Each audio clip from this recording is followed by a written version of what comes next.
All right, in this video we're going to take a look at section 6.3, which is about exponential functions. So in the prior two sections we were building the tools that we needed to be able to discuss exponential and logarithmic functions. Right, so in 6.1 we talked about compositions, and then that allowed us in 6.2 to define one-to-one and, more importantly, inverse functions. And then in 6.3 we're going to talk about exponential functions, and 6.4 we will talk about their inverse, which is logarithmic functions. All right, so first thing I wanted to remind you of were just some of the basic properties of exponents. So if you might remember from an intermediate algebra class or earlier, right, if we multiply like bases, then we add the exponents. 1 to any power is always going to be 1.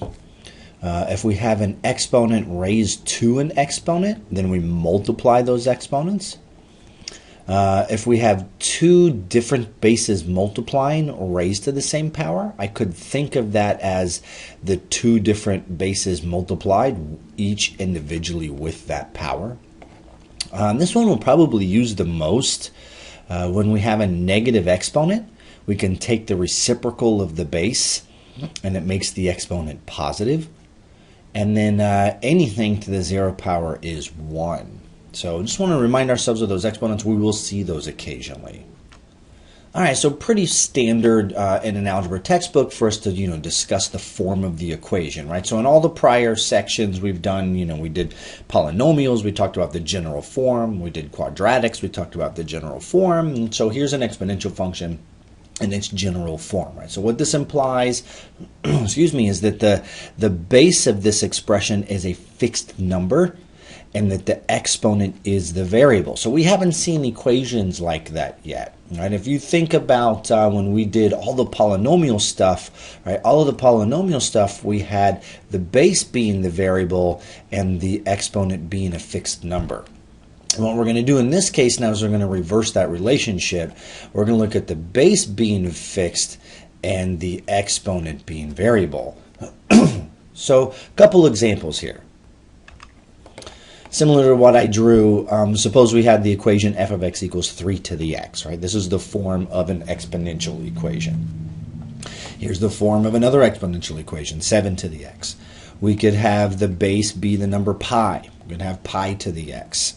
We could have the base be a fraction, 1/3 to the x. We could even have the base be a decimal. So again, for an exponential function, the base has to be a fixed value. Now there's some specific values in particular we're going to look at. And you notice here, a has to be a positive real number. So the base has to be positive, and then the base can't be 1. And we'll come back and revisit that in a little bit and look at some examples of what would happen if the base was negative, right? and why we don't include that in here, and then what would happen if the base was 1. A couple other examples, we think of like our rules of shifting. I could take this first example, 3 to the x, right? I can add 1 into the x variable. That's going to shift my graph to the left 1 unit, right? I could subtract 5 outside of the function, right? Outside the exponential, this would shift my graph down 5 units, right? And then I could combine those, right? So I could shift left 1 and move down 5, right? So these are all examples of what an exponential function would look like in an equation form. So the first objective here is for us to evaluate some exponential functions, right? So let's take a look at an example. Now, look, I think the most amazing thing of math is the application, right? Where math comes from and where we apply it. Some of these rules and definitions that we have to memorize, that stuff's not very fun, right? But how math is applied in the real world, how we use it to model scenarios, make predictions, that's the really cool power of math. So some of the prior chapters had some pretty cool, applications and word problems. And this chapter has the coolest applications and word problems. I love this chapter. All right. So in this first example, here's an example of an exponential function. Notice that the base of the exponential is what we call a base of e. And we'll talk about that in more detail shortly. Then we have a coefficient of 5. And then here's the exponent, negative 0.4h. Right? So this equation can be used to describe the number of milligrams D of a certain drug in a patient's bloodstream H hours after the drug has been administered. So this problem just asks us to determine how many milligrams would be present after 1 hour, how many would be present after 6 hours. All right, so if I think about, plugging into the equation, what I'm being asked to do is plug 1 in for H, right, after 1 hour. So I'm plugging 1 in for H. I'm going to have 5e to the minus 0.4 times 1. So if I take out my calculator, and let me turn my calculator on here, right, and let me just go to the home screen.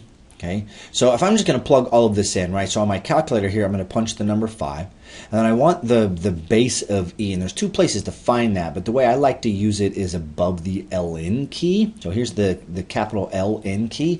I'm going to do second ln, and that's going to give me the base of E, and then it's asking for the exponent, right, so this is called the caret symbol, and it's over here on my calculator if I wanted to type it specifically. But it brings that in for me, and then I'm going to type the negative 0.4 times 1, so I'll just use the negative 0.4 key, times 1, right? And then I'll close the exponent with the right paren and hit enter, and there's that value. So interpreting what this problem is telling me, after 1 hour, I'm expecting about 3.35 milligrams of the drug to be left. So notice that there's a decrease in the value of the drug. We start with 5 milligrams, and after 1 hour, we have 3 left. And again, I just said that I start with 5 milligrams. How did I know that I start with 5 milligrams? Well, if I plug in H equals 0, if I plug in 0 hours after I was administered the drug, right? So no time has passed. If I plug in 0, I get e to the 0 power. And remember from our prior slide, right, anything to the 0 is 1. So at the 0th hour, right when I get the shot, I get e to the 0, which is 1. I get 1 times 5, which is 5. And so, just to point that out to you, let me do second enter and call up the last thing I did.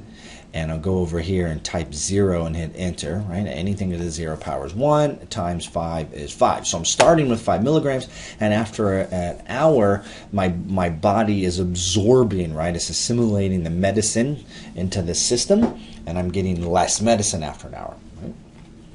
All right, now, just a word of note for you here, right? So in my math lab, they're typically going to give you some instructions on how to round.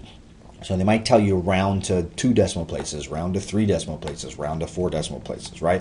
So obviously my calculator is giving me a decimal approximation here. I'm just going to follow the rules of rounding, right? So let's say they told me to round to 2 decimal places, so I'd have 3.35, and then in this word problem, we're dealing with milligrams as the amount of the drug. Okay? All right, so if we're going to do the after 6 hours, right? So now we're going to plug 6 in for the H. Okay? So if I plug 6 in for the H, oops, I got a typo here, right? This should be a 6 right here, all right? So I'm going to plug 6 in for the H, and I'm going to have 5e to the negative 0.4 times 6. So again, plugging 6 in for my domain of H. If I do that on my calculator, right, I'm going to do, again, second and hit enter, call up the last thing I did. I'm just going to arrow over, punch 6, hit enter. So I now have 0.45 milligrams if I round to 2 decimal places, right? So we can see that over time the drug is going to diminish in my body. It's going to decrease in value. So let's suppose I wanted to graph this really quick, right? So let me take out my calculator and graph. So I'm going to punch 5. I'm going to do second ln, and I'm going to say negative 0.4x. Right? Now, obviously, you remember my calculator doesn't have D and H in the graphing screen, right? So if I hit the y equals button, brings me to the y equals screen, and I'm going to use y's and x's. And if let me just do a zoom 6 here, and here's my graph, right?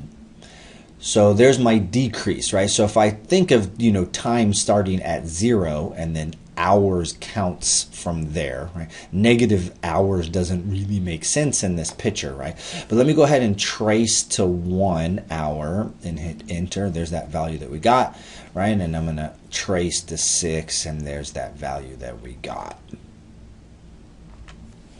All right, now in this slide, the purpose here is that we just want to kind of take a look at an exponential function and compare it to a linear function. So if we were to plot some numbers in, right, some x values in to this exponential, let's talk about how that would look, right? So let's suppose I picked -2.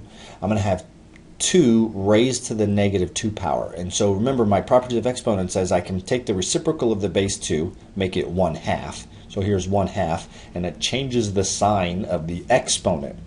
So 2 to the -2 becomes 1 over 2 to the +2, and that's 1/4. And then if I continue that fashion with -1, right, I would have 2 to the -1 power, which would be 1 over 2 to the 1, and there's where the 1/2 comes from. And then anything to the 0 is 1, and then 2 to the 1 power is 2, 2 to the square power is 4, 2 to the cube power is 8. And so here's what my exponential looks like in like a table of data, if you will.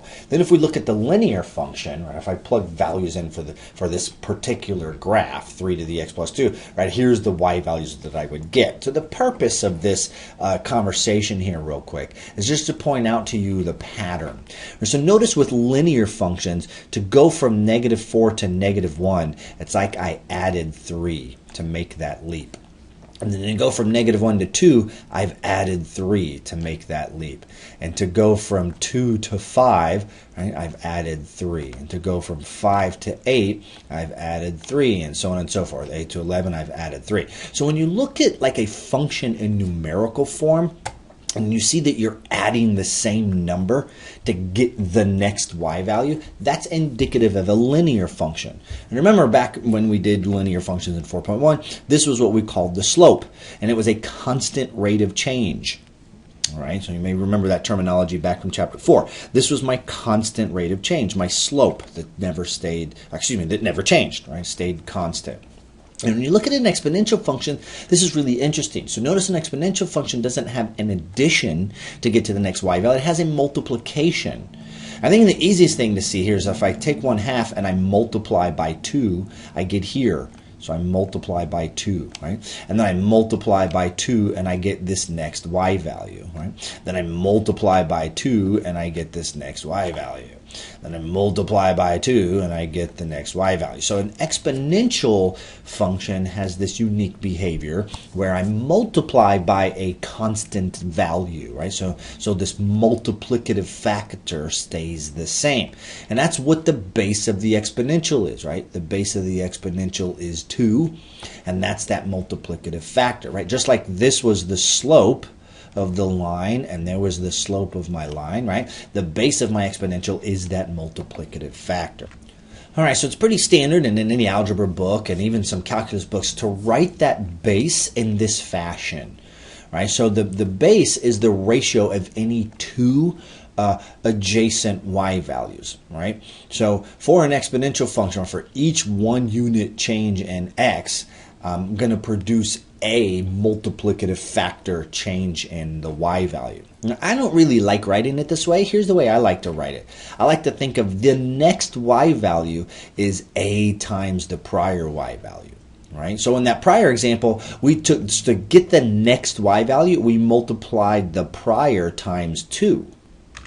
Right? So just jump back to the slide real quick. Right? So let's suppose we're sitting at this y value. To get the next y value, we multiplied by 2. Right? To get the next y value, we multiplied by 2.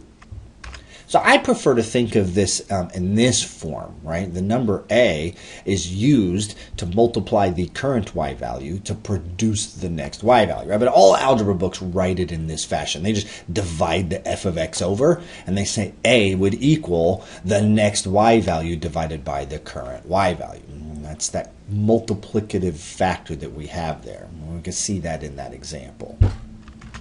All right, so the next objective in this section is to graph exponential functions. Now, what I want to remind you of, even though we have the graphing technology, right, we're still developing our tools of analysis. So in Chapter 3, we talked about rules of transformation and shifting, and everything we've done, we've tried to tie back to that conversation. We're going to do the same thing in the beginning of this section.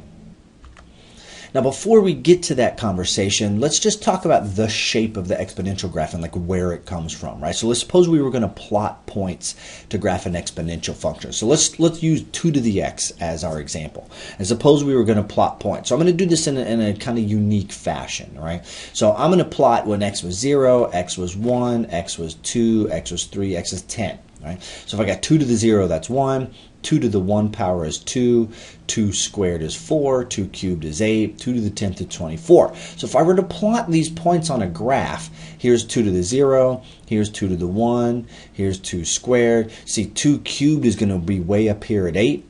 And then you can see 2 to the 10th is going to be huge, right? So this graph is going to grow really fast. So you've probably heard the term exponential growth sometime in your past, right? And that's where that idea comes from. With an exponential function, the y values are going to grow really fast, right? Because I multiply each number by 2 to get the next number. That multiplicative growth, right? That's exponential. Now, what if I plot like negative x values, right? So if I plot x equals -1, that's 2 to the -1, which is 1 over 2 to the +1. And then if I plot x equals -2, 2 to the -2 is 1 over 2 to the +2. There's my 1/4. And then 2 to the -3 is 1 over 2 cubed, so on and so forth. So if I were to plot these values, notice what's going to happen. Notice as I move in this direction, the y values are getting smaller and smaller. So I'm actually getting a horizontal asymptote of y equals 0 on this graph. So when we did rational functions in chapter 5, we had horizontal asymptotes at both ends of our graph. So we called that like the end behavior, right? My horizontal asymptote was the end behavior. But for an exponential function, we'll get a horizontal asymptote, but it's only on one end of the graph, right? And in this case, it's kind of on the left side of the graph, right? So here's the generic shape of an exponential function. Right, now there are some lots of scenarios in the real world where exponential growth occurs, and I just honestly did a Google search for exponential growth, and I found some graphs with some current data. So this first graph is global mobile data traffic based on regions, but if you collect all the regions together, notice this exponential growth that's occurring worldwide. Right, over the past, 5 years basically, right? And this is obviously projected data here, okay? But exponential mobile data use that we're seeing over a 5-year period. And I'm sure if we were to go back on time, we're going to have, a horizontal asymptote here, right? We're going to approach 0 back to the time when mobile phones weren't as popular, right? The second set of data is human population. So if we look at human population from 1800 to just beyond 2000, we get real quick exponential growth. Another cool application, population growth. You'll see that in the My Math Lab homework.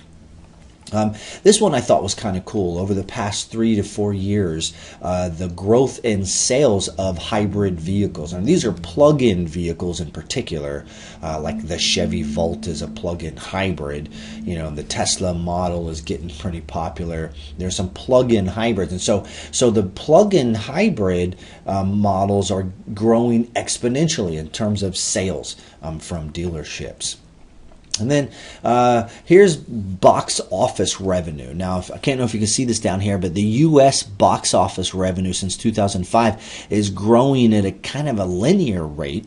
And then the China box office, movies obviously getting very popular in China. You can see the China box office growth exponential. So again, the beauty of all of this math that we're learning is in its application. I just wanted to show you some, real world data and where we see exponential growth. All right, now before I got all excited about applications of math, we were graphing the function y equals 2 to the x, and we saw this basic graph here. So what we want to do is we want to take this shape and we want to put it into, what we call the library of functions, right? So back in chapter 3, we had that basic square function, the basic square root function, the basic reciprocal function, 1 over x, right? And we shifted those graphs and used transformation. So this is going to be another shape that we add to that library of functions. Here's the increasing exponential shape. And I just want to point out to you, this graph, this increasing exponential, is only going to be when the base is bigger than 1. So 2 to the x, 3 to the x, 5 to the x, pi to the x, all right?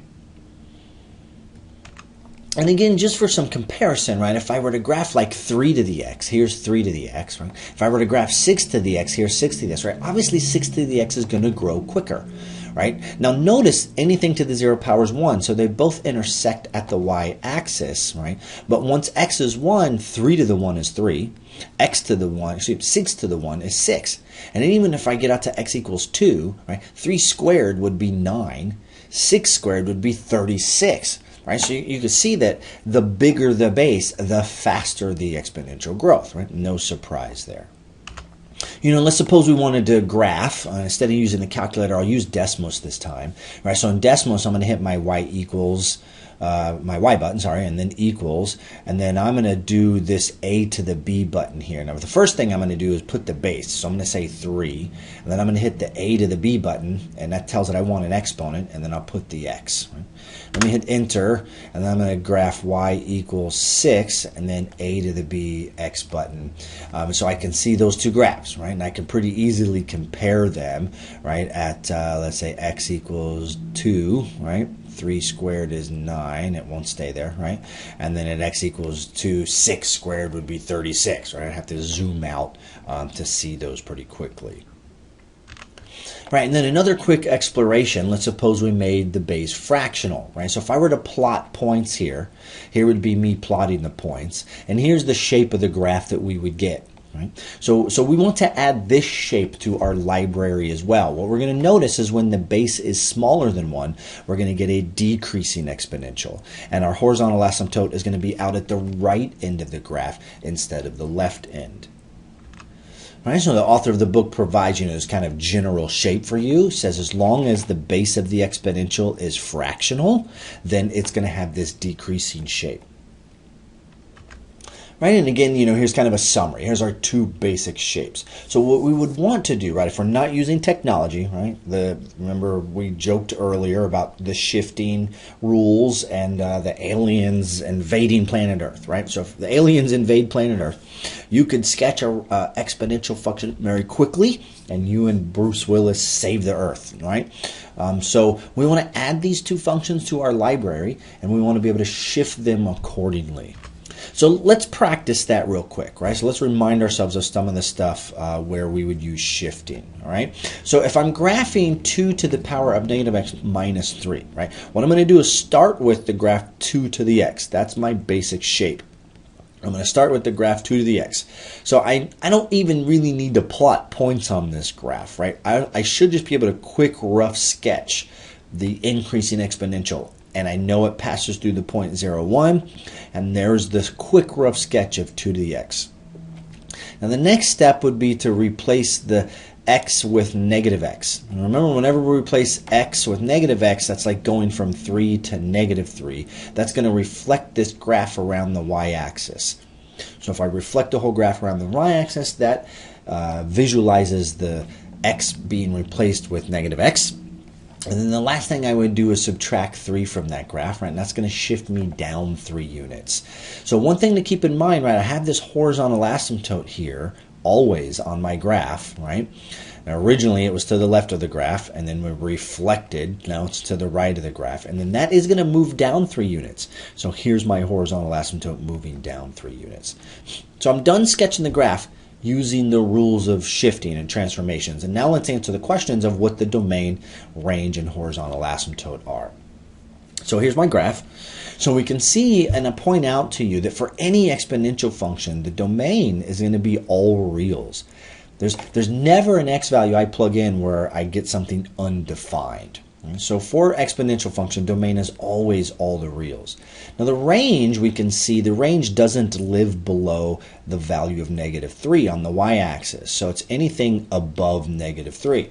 So I'll write that in interval notation from negative 3 to infinity, and I'm not including negative 3 because that's my horizontal asymptote. So when I answer these questions of domain, range, and horizontal asymptote, it's definitely much easier to sketch the graph to kind of visualize where the range would be, right, and where that horizontal asymptote would be. Right, and then, let's suppose we want to take out our technology and check our work, right? Always a good approach to these problems when I'm using shifting transformation, right? A couple minutes ago, we used Desmos to graph an exponential. Let's use our calculator this time, just in case you're using a calculator.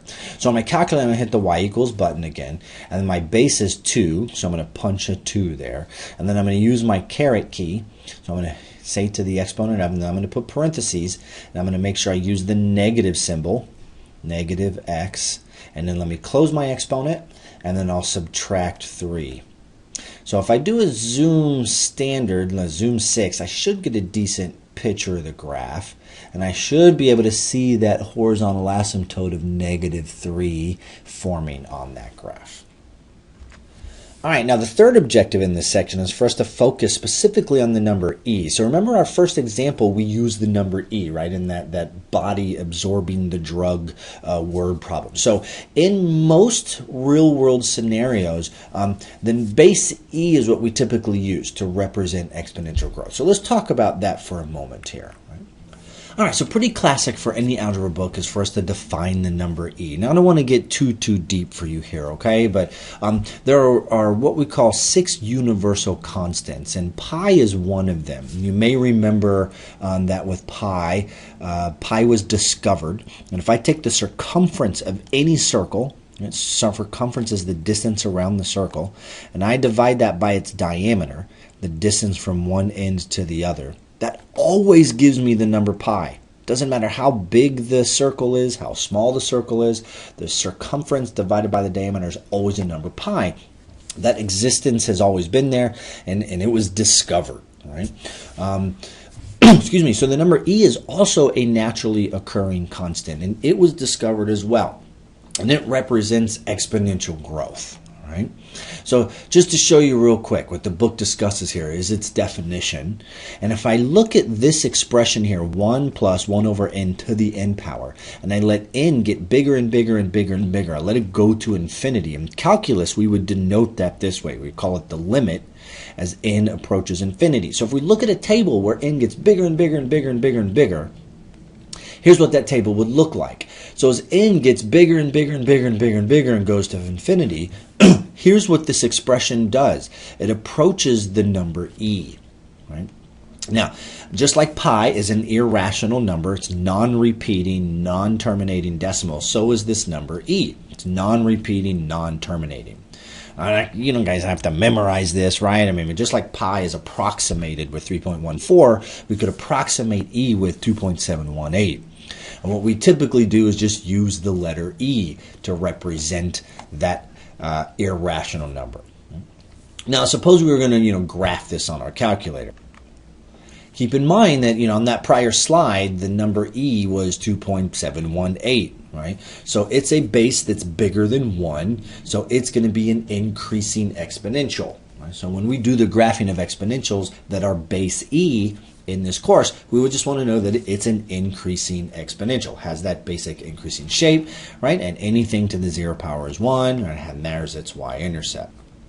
Right, and again, just to point out to you that if you're using your calculator, above the ln key is the e key, the base e exponential. So anytime I'm doing a base e exponential, I do second ln to pull in the base e exponential.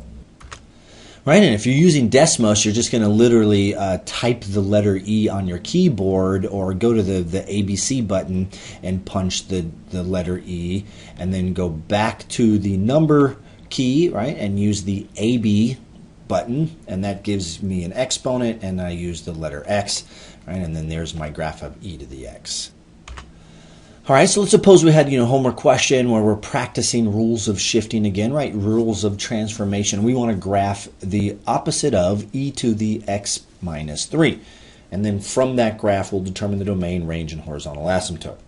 So again, I want to start with my basic shape, right? My library shape of an exponential whose base is bigger than 1, and it's increasing. So there's that increasing shape, right? And again, plotting these points with this detail, totally not necessary.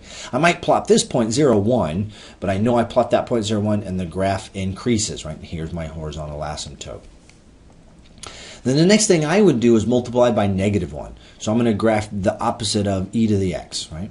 So remember, that's going to flip the graph upside down, over the x-axis. So here's the reflection over the x-axis. And then I'll replace x by x minus 3, right? So this shifts the graph to the right 3 units.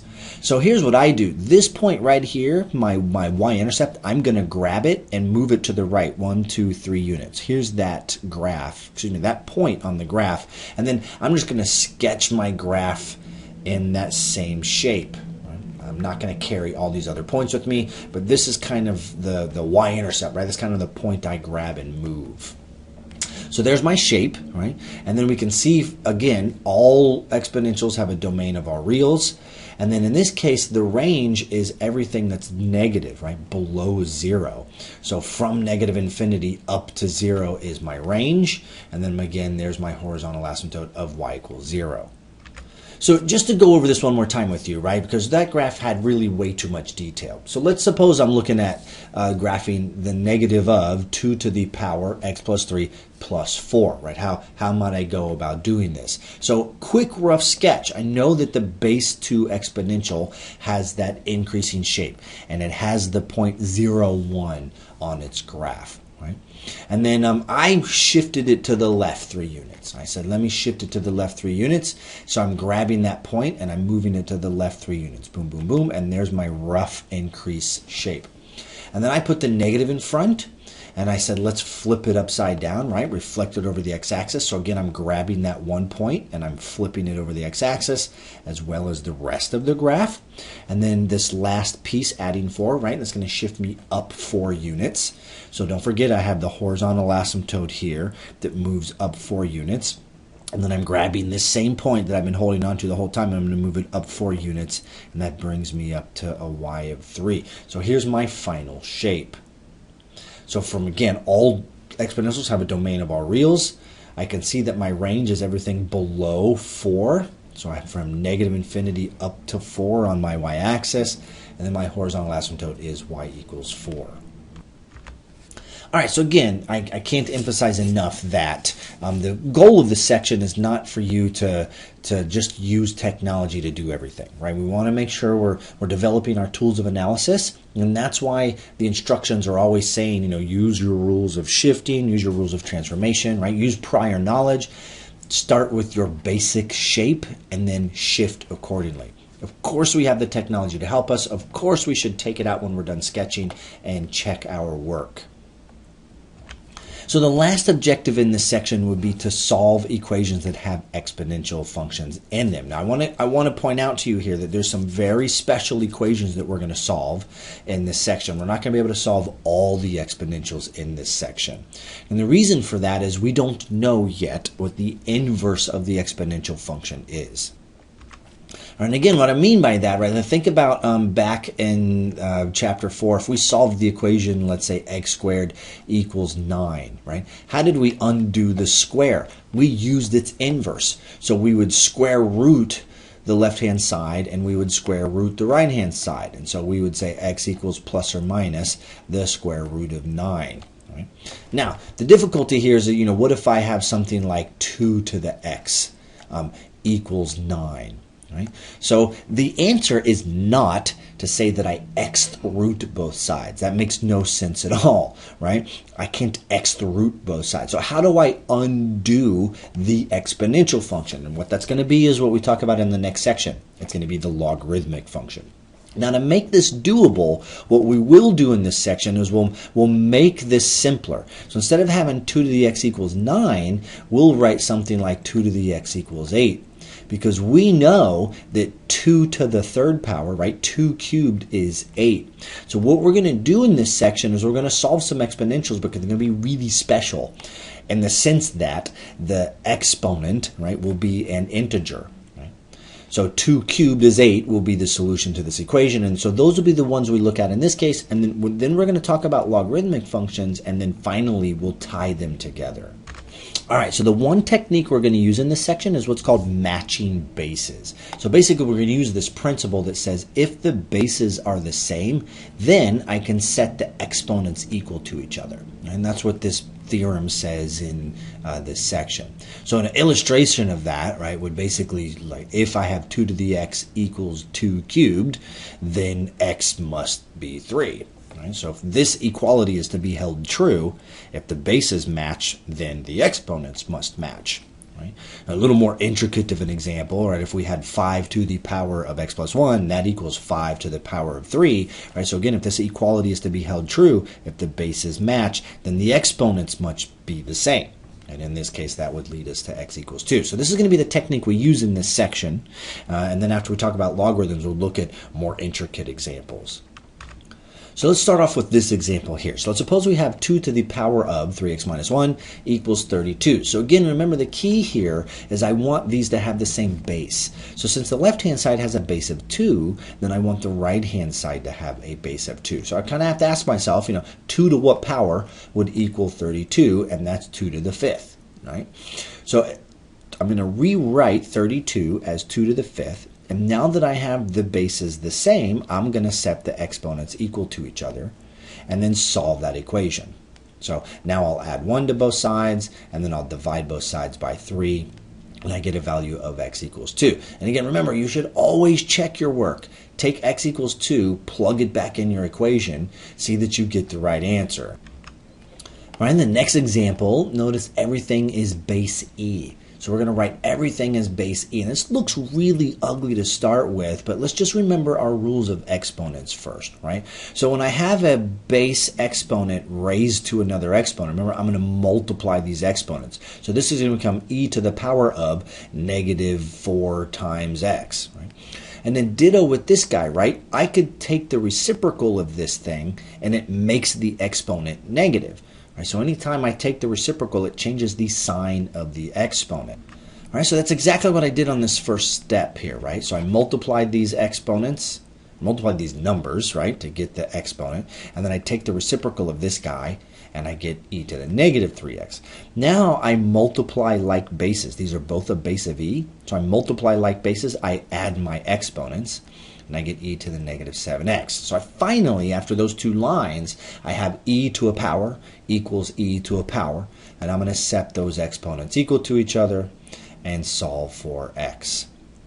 Now keep in mind, I want to check my answer here, right? So I should definitely plug back in to my original equation and make sure that I get the right answer. Use your calculator to help you with that. All right, so last thing I wanted to talk to you about real quick was, remember the very beginning we talked about the base had to be positive and it couldn't equal 1, right? So we ended up with the two cases. We graphed exponentials that were greater than 1, that was a growing exponential, and we graphed exponentials that were fractional, those decayed, right, or decreased. So why do we not allow bases to equal 1, right? So if we allow bases to equal 1, here's what our graph would look like. I don't know if you can see this really well. This is supposed to say 1 to the x. You can see it right here. This says 1 to the x. So keep in mind, 1 to any power is always 1. So if I graph y equals 1 to the x, I get a horizontal line. That is not an exponential shape. So what we do is we exclude 1 to the x out of this conversation because it's not an exponential shape. It's a horizontal line. And then why can't we allow the base to be negative? So I think the easiest way to illustrate that is to pick a particular example. So let's pick negative 4 to the power of x. So think about what this would look like. If x was 1, I'd get negative 4 to the 1, which is negative 4. If x was 2, I'd get negative 4 squared, which would be positive 16. If I picked x equals 3, I'd get negative 64. So what I'm getting are like all these points that just jump above and below the axis. Now, it's not like that's bad, but here's the really bad part. If I start picking fractional x values, so if I pick x equals 1/2, remember that a 1/2 exponent is the same as a square root. So if I pick x equals 1/2, I'm going to get the square root of negative 4. And so what's going to happen, I'm going to have a bunch of points that jump above and below the axis. And then when the x is a fractional value, it's going to be undefined. It's going to be an imaginary number. So it's this really crazy graph. It's not a smooth, continuous curve that's really of interest to us in this course. So we're going to exclude that from the conversation as well. So we only look at then exponentials whose bases are greater than 1, right? And that was that basic shape, and whose bases are less than 1, and that was its basic shape, right? When I say less than 1, I mean positive, right? As always, if you guys have any questions as you're working on anything, please post in the discussion board, and I will